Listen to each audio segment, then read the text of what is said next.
حرة تتصدق بها باحترامها بحقوق الإنسان. وفرت كل جهودها كل طاقتها لإنجاح هذا المشروع، وهو مشروع حقيقة كان فاشلا. جاءت الدولة المغربية ذات الوجه المتسخ بغسل وجهها مرة ثانية بماء متسخ عاكر، وذلك بإنشاء مؤسسات حقوقية كهيئة إنصاف المصالحة، كديوان مظالم الوسيط، وإلى غير ذلك من المؤسسات الحقوقية. هذا حقيقة جاءت به الدولة المغربية بعد ضغوطات من طرف المنتظم الدولي ومن طرف هيئات حقوقية وازنة تمت الضغط على الدولة المغربية، وبالتالي جاءت بهذه اللعبة على أنها أنشأت مؤسسات حقوقية كذا وكذا إلى غير ذلك من المؤسسات التي هي تقوم بها في الشعارات أو كذا، وأنتم تعرفون الكثير من هذا.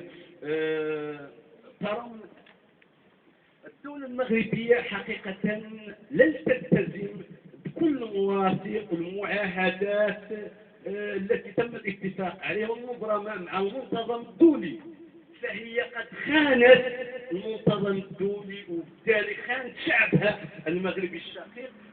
فما بالك أن لا تكون الشعب الصحراوي؟ هذا شيء أكيد ومعروف، شيء يعني معروف لدى الدولة المغربية.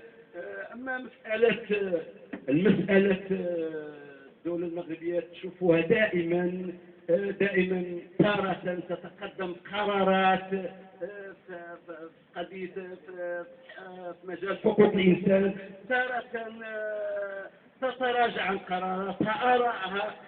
يعني الدولة المغربية أصبحت هنا، أصابتها هستيريا، أصابتها يعني لن تعرف الطريق الصائب لها، وبالتالي فهي تتهرب دائما عن الشرعية، عن ما كل يفرض عليها المنتظم الدولي، عن كل الشروط المعاهدة في الاتفاقيات اللي ملزمة ومطالبة أصبحت بأن تحترم هذه الحقوق. الإخوة، انتهاكات حقوق الإنسان في الصحراء وفي الصحراء الغربية تحدث ولا حرج، تضييق الحريات، يعني رجال حقوق الإنسان، يعني انتهاكات جسيمة. كل ما جاء به الدولة المغربية أنها كانت سابق، كانت كما نقول كانت تذبح موس ماضي، لأنها كانت تقتل، كانت كذا عبادة. هذه الآن جاءت بصيغة ثانية. الصيغة اللي جاءت بها الدولة المغربية ونظرا للضغوطات جاءت بمحاكم. هذه المحاكم عندما تحاكم أو كانت تتبع الشخص أو كذا نظرا للمواقف السياسية، كانت دائما قبل أن تلقي القبض على هذا الشخص وتدخله إلى مخافي الشرطة كانت تقوم ضجة إعلامية وراء هذا الشخص بأقلام مأجورة على أنه إرهابي، على أنه كذا، على أنه كذا كذا. هذه طريقة مفضوحة لدى الإدارة المغربية، والإدارة المغربية سياستها مكشوفة. إذا كل هذا أصبح مكشوف، وكل هذا لدى المنتظم ولدى جميع الهيئات الحقوقية يعني انعرفت. نلاحظ في الأيام القليلة الماضية كان الحليف هو فرنسا، حليف ودائما كان يتضامن معها، ولكن فرنسا تفطنت في الأخير أنها انساقت وراء دولة لا تحترم حقوق الإنسان، دولة لم تلتزم بالمعاهدات والاتفاقيات، وبالتالي تشاهدون مؤخرا أنها تطلب المدير العام للمخابرات المغربية للتحقيق معه في أنه أشرف على التعذيب. السفير الفرنسي كما تعلمون وكما شاهدتم على القنوات ماذا قال في حق الدولة المغربية الذي وصفها وصف يعني قبيح يعني نأتى هذه.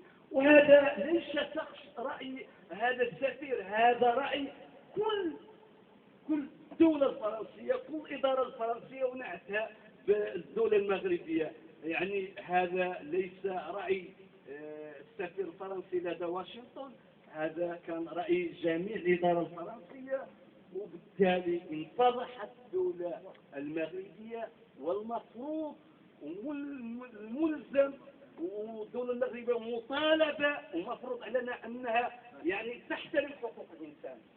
وفي الأخير أشكر جميع خطور الصحراوي العليا، كما أشكر الفئات المهمشة، الأخ أرشدال، مهند، الأخت فاتحة، ورفيقي وصديقي محمد يحيى الحافظ الذي يقبع الآن في الرهيب عيد بلول، ذهب ضحية مواقفه السياسية، وهو ضحية مواقفه السياسية يدفع ضريبة كانت قيمتها 15 سجنا نافذة. نحن نتضامن معه، نتآزر معه، نطالب الدولة المغربية بالإفراج الفوري دون قيد أو شرط لهذا المواطن والمناضل والناشط الحقوقي. وتحية نضالية لجميع الإخوة، لجميع الأطر العليا الصحراوية. واسمحوا لي على الكلمة اللي كانت